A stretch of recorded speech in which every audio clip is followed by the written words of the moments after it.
तो भाई कैसे हो आप सभी। आज हम बात करने वाले हैं अपने हंटर के कुछ डिटेल के बारे में। डिटेल ये है कि भाई 1000 किलोमीटर ये कंप्लीट कर चुका है और मेरे को लिए वो हो गए हैं इसको 40 से 45 दिन। तो मैं इन दिनों में मैंने क्या करा, इसको काफ़ी चलाया है। तो सिटी में भी चलाया, हाईवे भी चलाया है और अपना 4 लाइन हाईवे भी चलाया है। और पानी बारिश आई थी इन दिनों में, तो पानी में भी काफ़ी बार चलाया है। तो ये सारी चीज़ें कंप्लीट करके ये 1000 किलोमीटर कंप्लीट कर चुका है। और इसी बीच में मैं इसकी 500 किलोमीटर वाली सर्विस भी करवा चुका हूँ। तो आज हम बात करने हैं इन सभी चीज़ों के बारे में, इसके क्या एडवांटेज है, क्या डिसएडवांटेज है और इसमें क्या इश्यूज जो मुझे लगे हैं और कुछ एक इश्यूज है जो कंपनी को सही करने चाहिए। तो अभी मैं बात करूँगा भाई सबसे पहले एडवांटेज की। तो पहला इसका एडवांटेज मुझे ये लगा, लुकिंग बहुत बढ़िया है। लोग मुड़ मुड़ कर देखते हैं और कई बार क्या होते हैं वो पूछते भी हैं कि भाई कौन सा बाइक है, क्या चीज़ है, किस कंपनी का है। तो मैं उनको अप्रोक्स यही बताता हूँ कि भाई ये रॉयल इनफील्ड कंपनी का है और ये है अपना हंटर 350। तो भाई अब हम बात करते हैं इसके सेकंड एडवांटेज की। वो एडवांटेज क्या है कि इसका सस्पेंशन मुझे काफ़ी अट्रैक्टिव लगा अभी तक, क्योंकि जब मालिक गड्ढे वगैरह आते हैं तो मतलब ईजी टू यूज़ है, मतलब हैंडल कर लेता है अपने आप ही किस गड्ढे में ज़्यादा अपने को मतलब सस्पेंशन को नीचे दबाना है नहीं दबाना है, तो वो अपने से प्रॉपर इसको हैंडल को चेक कर लेता है। ठीक है, अब थर्ड बात करते हैं। तो थर्ड इसकी भाई ब्रेकिंग एक नंबर लगी। तो देखो फ्रंट में यहाँ पर अपने को सिंगल चैनल एबीएस देखने को मिल जाता है। ठीक है, डिस्क तो है ही और सिंगल चैनल एबीएस देखने को मिल जाता है। बात करते हैं अब रियर के टायर में। तो रियर में अपने को यहाँ भी अपने को सिंगल चैनल एबीएस देखने को मिल जाता है, जो काफ़ी मतलब जो ब्रेकिंग है ना वो बहुत ज़्यादा अट्रैक्टिव हो जाती है।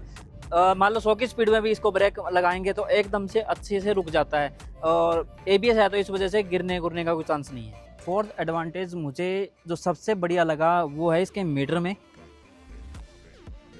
अगर आप मीटर की तरफ देखोगे तो ये चेक करो, जैसे ही मान लो क्या होता है इसका की को ऑन करते हैं तो ट्रेवलर मीटर है वो सबसे पहले तो दिखाता है टाइम। अगर टाइम मतलब हम नेविगेशन यूज़ कर रहे हैं तो नेविगेशन दिखाएगा। ठीक है, तो भाई ये थी कुछ इसकी एडवांटेजेस जो मुझे अभी तक लगी। ठीक है, और अब बात करते हैं इसकी कुछ डिसएडवांटेज के बारे में। डिसएडवांटेज जो मुझे लगी, सबसे पहले इसकी फर्स्ट डिसएडवांटेज के बारे में बात लगी और आओ वो भी चेक करते हैं। वो है इसके मीटर के अंदर जो इसका फ्यूल गेज है ना, देखो अभी दिखा रहा है अपने को 3 डंडे और कुछ मान लो अभी जो इसमें डला हुआ है ऑयल वो तो है मतलब अभी 200-300 रुपये का मान के चलो। ठीक है, ये अभी यहाँ साइड स्टैंड पे लगा हुआ है तो ये इतना दिखा रहा है। अगर इसको चलाने लगेंगे 2-3 किलोमीटर चलाएंगे तो ये ब्लिंक करने लग जाता है ये और इसकी टिप एफ स्टार्ट हो जाती है। ठीक है, तो वो ये चीज़ है कि ये फ्यूल प्रॉपर नहीं दिखाता भी कितना है कितना नहीं है। तो वो एक तो इसका थोड़ा सा इश्यू भी लगा है मुझे, तो ये इश्यू में भी नोट करूँगा और मैं डिसएडवांटेज में नोट करूँगा। सेकंड डिसएडवांटेज की वो मुझे क्या लगा, जैसे कि इसका इंजन है जो है अपना 350 सीसी का। ठीक है, और वो अगर मैं 10 या 12 किलोमीटर भी चलाऊँगा तो इतना ज़्यादा हीट करता है कि हद नहीं है। मतलब साइडों से पैर भी इतने गर्म होने लग जाते हैं कि कई बार तो मुझे लगता है ये गर्मियों के लिए बना ही नहीं है, ये सिर्फ सर्दियों के लिए बना हुआ है। तो भाई इसका नेक्स्ट डिसएडवांटेज मुझे ये लगा कि जैसे एक तो देखो कंपनी की तरफ से ये आया नहीं, अपना लेडीज़ जो फुटरेस्ट है वो नहीं है, और ये जो बैकरेस्ट है बैकरेस्ट मैंने ना आफ्टर मार्केट लगवाया है और चाहे आप एजेंसी से भी ले सकते हो वहाँ से मिल जाएगा, लेकिन इसकी प्राइसिंग अपने को 2900-3000 के आसपास है। ठीक है, वो पड़ती है। और जब क्या होता है, जब मान लो थ्रोटल देते हैं एकदम से रेस दिया ऐसे, तो कई बार क्या लगता है, ऐसे लगता है भी हाँ पीछे जाएगा, कोई जो पीछे का पेविलियन बैठा होता है वो ऐसे लगता है वो पीछे गिर जाएगा। तो इस वजह से मुझे थोड़ा सा डिसएडवांटेज लगा कि यहाँ बैकरेस्ट होना चाहिए था। मतलब कंपनी पहले से दे दे तो बहुत अच्छी बात है।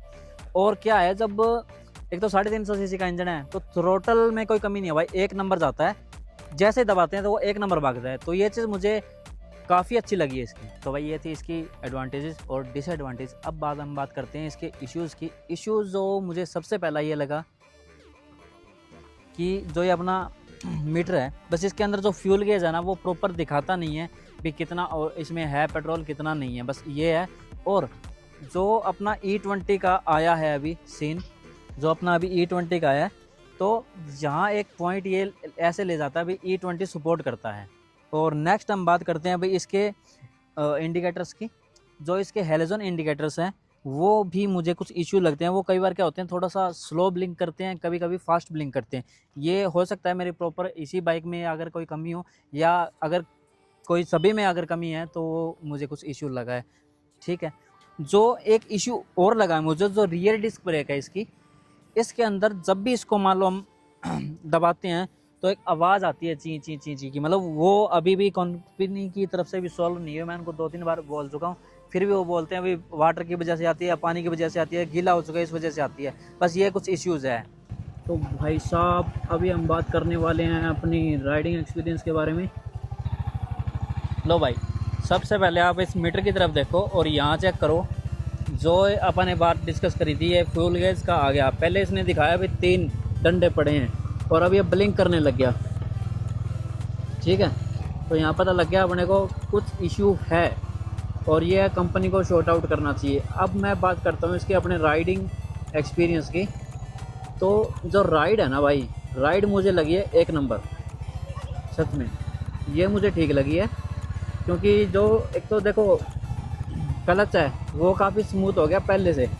पहले के जो मतलब पुराने इसके जो ओल्ड मॉडल आते थे तो उनके अंदर ये स्लीपर की क्लच असिस्ट नहीं था, तो अभी आ गया है, तो ये चीज़ मुझे बढ़िया लगी है। और जब हम इसको मान राइड करते हैं तो ग्राउंड क्लियरेंस पहले नहीं थी, अभी 10 mm और बढ़ाई थी उन्होंने, कंपनी वालों ने, तो ये भी मुझे थोड़ा स्मूथ लगा और बढ़िया लगा। और जो देखो थ्रोटल देते हैं तो 1 नंबर से जाता है, ठीक है। और ये सीन नहीं है अभी, माइलेज का चक्कर है थोड़ा, माइलेज इसका पड़ता है अपने को सिटी के अंदर देखेंगे तो भाई ये 30, 31, 29 इतना ही रहेगा। और हाईवे की बात करें तो वो 35, 36, कभी कभी अगर अच्छा चलाएं, मान लो 70 की स्पीड चलाएं तो भाई 37 भी दे देता माइलेज में। वैसे कुछ एक पार्ट उन्होंने प्लास्टिक कर दिए ना, तो भी माइलेज इंक्रीज़ हुई है। अगर जैसे आप बुलेट क्लासिक या स्टैंडर्ड की देखें तो उसके उनकी माइलेज नहीं है, क्योंकि वो सारा का सारा लोहा है। इनके दोनों आगे और पीछे के दोनों मडगार्ड है और जो साइड पैनल्स हैं वो प्लास्टिक के है, तो इस वजह से थोड़ा माइलेज दे देता है अच्छा। और कंफर्ट की बात करूँ ना तो देखो भाई, लॉन्ग राइड्स के लिए नहीं है कंफर्ट। अगर सिटी में आप बात कर रहे हो भी, क्लच बार बार मतलब यूज़ होती है, गियर शिफ्टिंग मतलब बार बार यूज़ हो जाती है, तो वो चीज़ें ओके रिपोर्ट है। स्टैंडर्ड के मुकाबले तो बहुत बढ़िया लगी मुझे इसमें। और जो अपना पड़ता है इसमें हाईवे के ऊपर, हम मान ले लॉन्ग राइड जाते हैं तो क्या होता है, जो इसका एक तो जो ड्राइविंग एक्सपीरियंस है वो ठीक है, बेटर लगा मुझे अभी तक और सभी से। और जो इसका जो टर्न है वो भी काफ़ी अच्छा लेता है यार, मतलब ज़्यादा नहीं लेता, तो एकदम मतलब छोटी जगह पे भी यू टर्न लिया जा सकता है। ऐसा कुछ बड़ा नहीं है कि भी कई बार इसको आगे पीछे करना पड़ेगा, ऐसा कोई सीन नहीं है। और सबसे पहले बात करते हैं इसकी, मतलब कुछ ऐसा यार ऐसे मतलब वो कुछ बताने लायक है नहीं, मतलब कंफर्ट ठीक है और जो सीटिंग पोजीशन है वो भी ठीक है, लेकिन जो अपना लंबे समय तक बैठना है ना वो थोड़ा सा दिक्कत कर देता है। मतलब अपने जो से पैरों में दर्द होने लग जाता है, या जो बम है उसमें थोड़ा सा ऐसा लगता है भी दर्द होने लग जाता है, तो वो सीटिंग का पोजीशन सही नहीं है यार। हैंडल का अगर पोजीशन की बात करें तो वो भी मुझे ठीक लगी है, मतलब ऐसे ऊपर आती है उठकर। अगर कोई और बाइक होती है जैसे रेसिंग वगैरह बाइक होती है तो उनमें नीचे होती है तो वो नहीं लगता सही, तो ये ठीक लगा है मुझे। तो भाई इतना ही था, ठीक है। वीडियो कैसी लगी लाइक कर देना और चैनल को सब्सक्राइब करे बिना नहीं जाना है।